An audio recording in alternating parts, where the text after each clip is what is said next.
Hello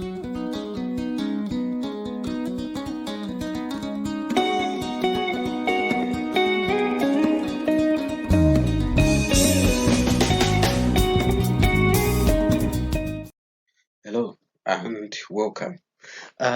This time around we continue. Remember, we just finished the last topic. Remember the last topic, the origin of Christianity. Now this time around we are looking at one of the major religions, and this one is origins of Islam. So we are going to look at Islam as another religion, another world religion, major religion. So we are going to look at the origins of Islam as in history form 2. Now let's look at the origins. The word Islam itself, when we just say Islam, this one, it means to submit to the will of God, total submission to the will of God. So Islam means submission to the will of God. So it is the religion which started in 622 AD. 622 AD in Mecca by Muhammad bin Abdullah.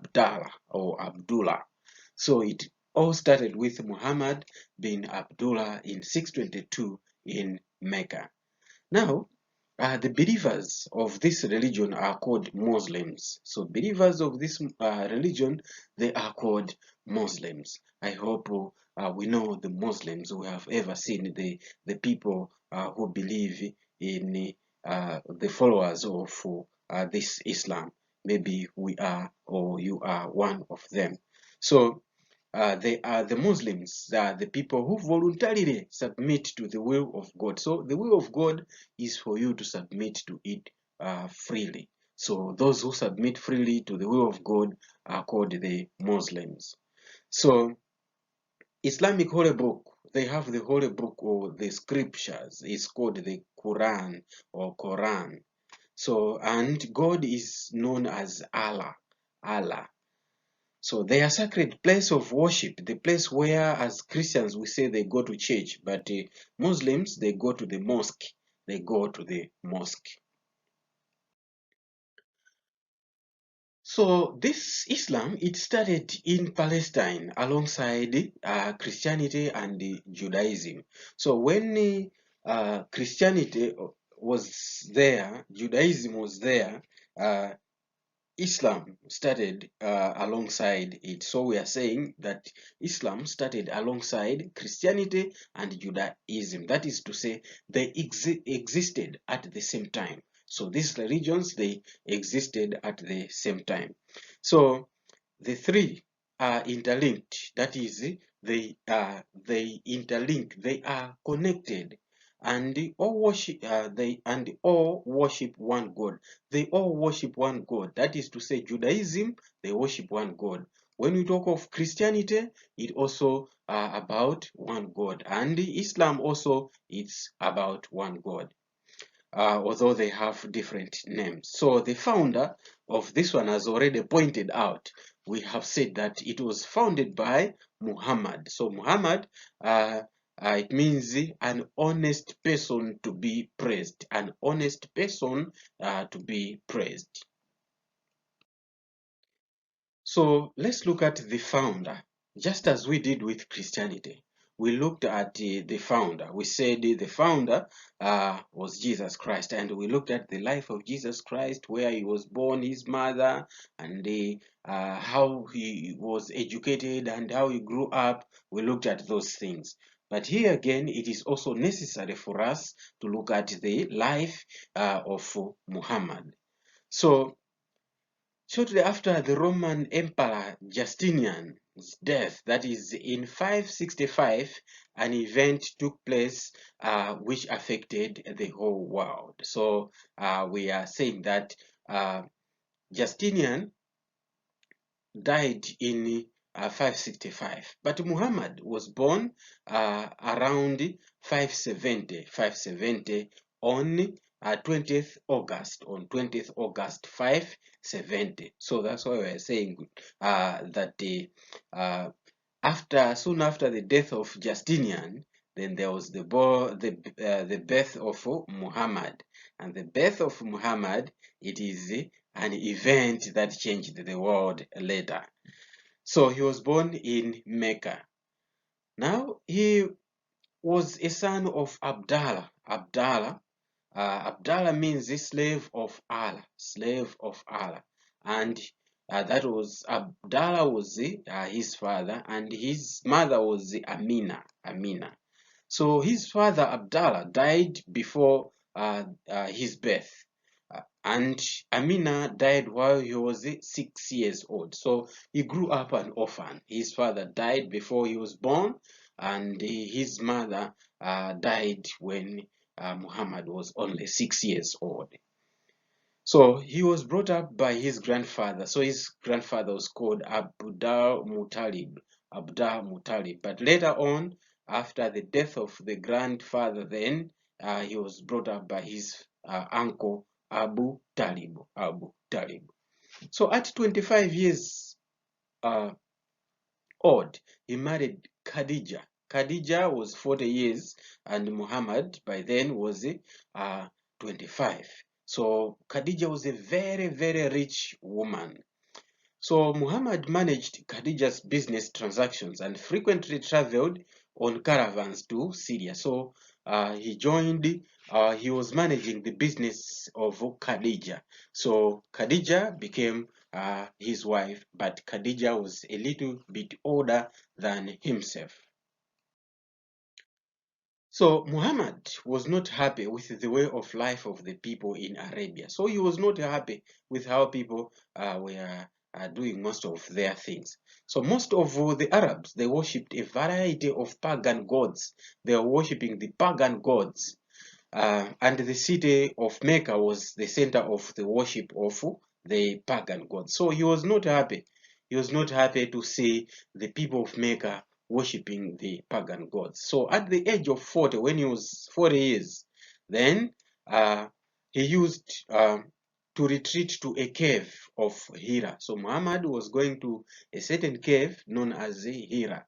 So there he was spending time to think about the meaning of life. So he was going to that cave now and again and contemplating on the meaning of life. So one day, Muhammad was visited by the archangel, the supreme angel Gabriel, who informed him that he had been chosen by God to be a prophet. So we see here that he was visited by the angel who told him that you are chosen to be the prophet of God. So for the next 23 years, Muhammad then received the revelations from God, which he would communicate, or he communicated to his followers. And these ones, they were written in a holy book called the Quran, the Holy Quran. So it was called the Quran. So he was receiving those revelations and he was recording them. They were recorded in the holy book, because himself, Muhammad, he was Ummi. He didn't know how to read and write, but he was receiving those revelations. After he received, he was telling his followers, then they were writing down in a book, and that book was called the Quran. Now, why did the Arabs make the pilgrimages to Mecca before the birth of Islam? So we have said that in Mecca, the people, it was this main center of idol or pagan worship. So why did the Arabs go there even the birth of Islam? So number one was to worship. They went there to worship the black stone at Kaaba in Mecca. They were going there to worship the black stone known as Kaaba. And also to see the Kaaba, because it was believed that it was built by Abraham. So people believed that that Kaaba was built by Abraham.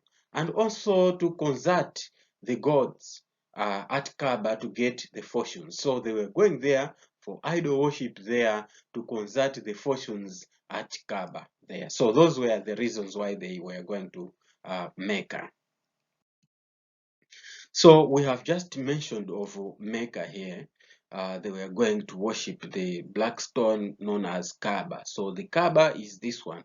It is still there intact. People go there even today. We will learn more on this topic. As we learn, we are going to find out more about this Kaaba. Even today, people make the pilgrimage to Mecca, more especially the Muslims. They go there on a pilgrimage to the holy city, that is Mecca. Now, let's look at the influence of Judaism and Christianity on Muhammad. So remember, we have just said that Muhammad, when you were studying this new religion, already there was Judaism and Christianity that were there. So Islam found Judaism and Christianity already in existence, and it just started as another religion. So what were the influence of Judaism then on and Christianity on Muhammad? Number one is the belief in one God, that is monotheism. Monotheism. So the belief in one God who created the universe. So Muhammad, he borrowed this from Judaism as well as Christianity to enable him rally the Arabs as a united community under one God. So therefore, when he saw the Jews and the Christians worshiping one God, so he thought to it, yes, we can also get united as Arabs under one God as Allah. And also another influence was the belief in angels. So both Islam and Christianity accepted angel Gabriel. In Christianity, we also mention the angel Gabriel. In Muslim, also the angel Gabriel is also mentioned as the instrumental in relaying God's word to His people. So the angel Gabriel, even in Christians, they believe that he is the archangel. He is the angel who delivers the message to his own people. So the presence of angel Gabriel, which is mentioned as Jibril in the Holy Quran, suggests that Muhammad had an idea of basic beliefs of Judaism as well as Christianity. So the mentioning of Jibril, that is Gabriel, in the Quran, it tells more that he had that idea of the same Gabriel who was taken as the messenger in Judaism as well as Christianity. And also parallelism in the sacred scriptures. When we say parallelism, it means the things that go together, the things that are just the same. This one goes, they go and they are almost the same. So stories of the Hebrew prophets and figures such as Abraham, Ishmael, the story of Lot and his wife, and King David, who is mentioned as Daud, and Solomon, who is mentioned as Suleiman. Also Mary, the mother of Jesus, who is mentioned as Mariam, and Jesus, who is also mentioned as Isa. Joseph is mentioned as Yusuf. All these are also found in the Holy Quran. So the parallelism of the scriptures. Well, the Quran mentions the same people, David as Daud. You will find that the Bible also has got the same David or the same story. And also direction of prayer while facing Mecca. That is the Qibla. So in order to be united with their fellow Jews in prayer in Jerusalem, the Jews who lived away from the Palestine, they prayed while facing the Jerusalem temple. So it was a custom of the Jews in the Jewish religion to say, all those who were in diaspora, those people who were away, not in Israel, they were worshipping wherever they were, but they were facing Jerusalem to be united in prayer with their fellow friends during that time of prayer. So when Muhammad reached Medina, he found the Jews doing that, worshipping while facing Jerusalem. So he copied this and also ordered his followers to pray facing Mecca. They were praying while facing Mecca, just as the Jews were doing. And also the common area of origin among the three religions. So all the three religions, they came from the Middle East. As such, Islam copied a lot of Judaism and Christianity. So Islam copied a lot from Christianity and Judaism because they all originated from the same area, that is the Middle East. So, for example, we say the Jewish Feast of Atonement was turned into the Feast of Ramadan, on the Feast of Ramadan. So, you see to it that the Jews, they had that feast, the Feast of Atonement, and that one in Islam is the same as the Feast of Ramadan. And the midday prayers, also the use of Jewish sacred scriptures, that is the Old Testament, which is also used in Islam, the rituals of cleanliness, dress, and many others. All those, they depict that Judaism had influence on Islam, or Muhammad himself. Then he just copied most of the things and transferred them into this new religion. Also, the belief in the day of judgment, just like Judaism and Christianity. Islam believes that the world will end and God will judge the people according to their deeds. So this is similar to what the Christians and the Jews, they believe. And also the belief in life after death. Both Judaism and Christianity believe in life after death. Islam too shares the same beliefs. So that is another influence on Muhammad. Belief in the prophets. Also, Islam accepts Jesus Christ had a special place in God's ministry to the world. So the Muslims, they do not reject Jesus Christ. They accept him to say, yes, he had a special mission on God's ministry. And Islam also believes that Jesus was one of the prophets sent by God, but Muhammad was the last prophet. So Muslims, they do not, you have to understand this, Muslims do not reject Jesus Christ. They say that he was one of the great prophets, but Muhammad is in that line of Jesus Christ, but Muhammad is the last prophet of God. So let us look at the teachings now. What were the teachings, or what are the teachings of Islam? So we are going to look at the pillars of Islam. The pillars of Islam. So Islam is built on five. There are five most important teachings or pillars. So these teachings are known as the pillars of Islam. The teachings, or the major five teachings of Islam, are known as the pillars of Islam. So these are number one, Shahada.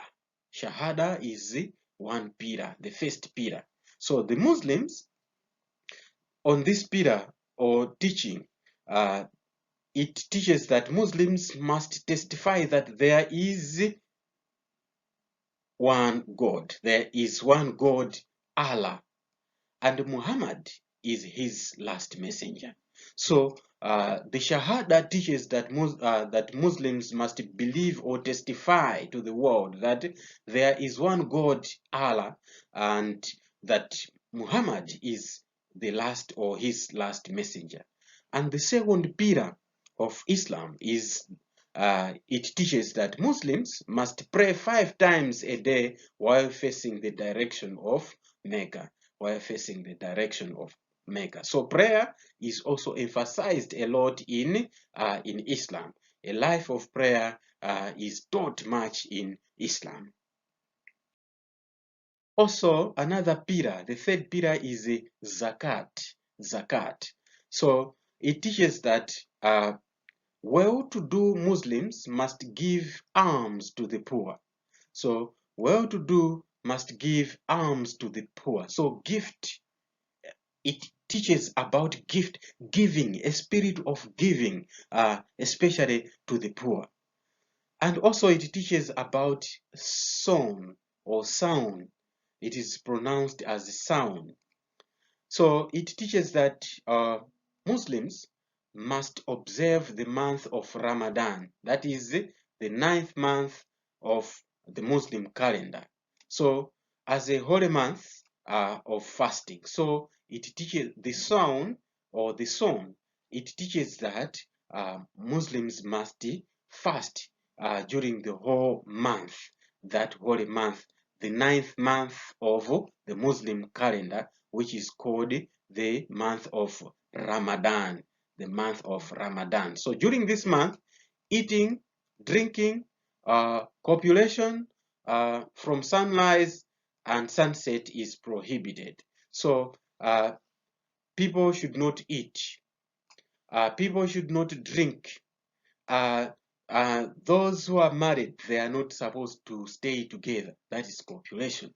So all these, they are forbidden, and many other things. But it should be the time of fasting and prayer. And another, or the faith pillar, is the Hajj. So on this one, the Muslims, they teach that Muslims must make a pilgrimage or a holy journey to the city of Mecca at least once in one's lifetime, mainly those who are rich and can afford it. So it teaches that all those Muslims who can afford, they are supposed to go on a holy journey to Mecca. So they go there and they go to Mecca.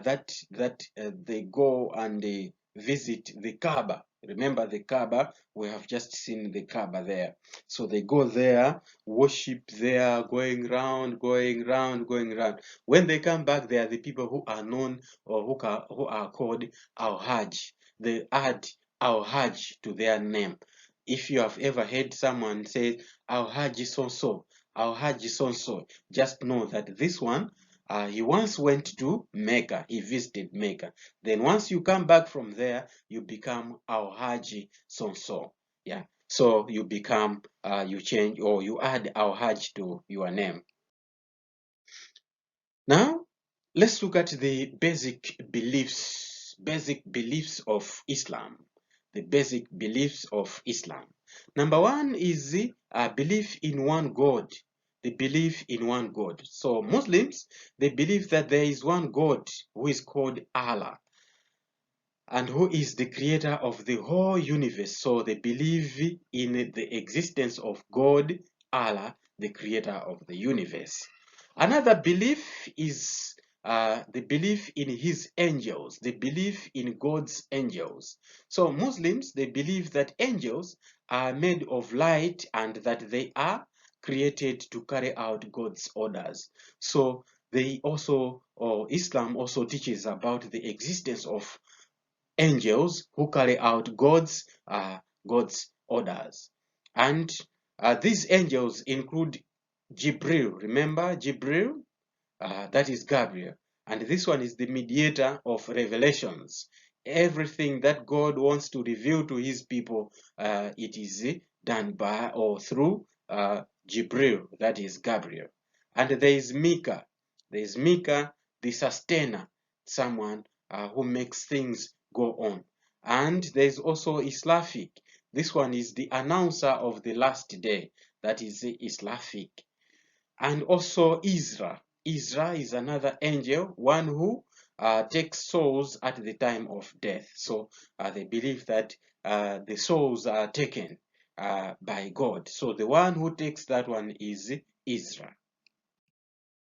Another belief is the belief in the prophets. They Muslims also believe in Muslims, so in prophets.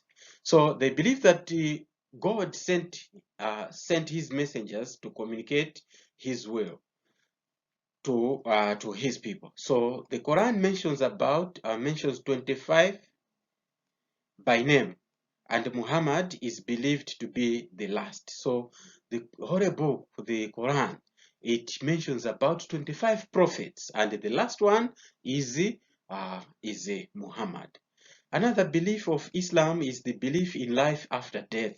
So Muslims, they believe that there is life after death. So those who lived good lives will go to heaven, while those who lived bad life will suffer in hell. So they believe that after we die, someday people are going to arise. Those who did good, they will rise to heaven, and those who did bad, they will go to hell. They believe in that. And another belief of Islam is the day of judgment. They believe in the day of judgment. So they believe that the world will end someday. Someday this world is going to end, and that there will be a day of judgment. So the end of everything that we do on this planet, it is going to end, and that day is going to be the judgment day. So on that day, all human beings who have lived on the earth will be given life again and will be held accountable for their deeds. So people will be given life again and will be accountable for their deeds. Whatever they are doing now is being recorded, and that judgment day, things they are going to be rewarded according to what they are doing now. So that is the judgment day. So you can see the similarity with Christianity as well as Judaism. And also another belief is the belief in the God's sacred scriptures. God's sacred scriptures. So Islam believes that God spoke to various prophets, and that in turn they conveyed that God's message to their people. So these messages were recorded in holy books. So the Quran confirms that among these holy books are the Torah of Moses and the Gospels of Jesus. So you can see to it, sometimes you hear that Muslims, they don't believe in the Bible. No, no, no. They also quote the Old Testament, they also quote the New Testament, because they also believe that the same Holy Bible that is used by the Christians is also the Holy Bible that Muslims they can use. But the Torah, the Quran is confirming. It is confirming all of them to say the Gospels of Jesus. Those things, they are the Holy Scriptures of God. And the Old Testament, or the Torah, the books of Moses, they are also the Holy Scriptures of God. So Muslims, they interpret these scriptures differently to Jews and Christians. So, however, their interpretation in Islam is a little bit different, but they are acknowledged. Also, another belief is that God controls history. So there is a belief that God controls history. So the Muslims, they believe that God responds to people, and whatever happens on earth is guided by him. So it is believed that God controls everything, and he responds when people maybe ask him.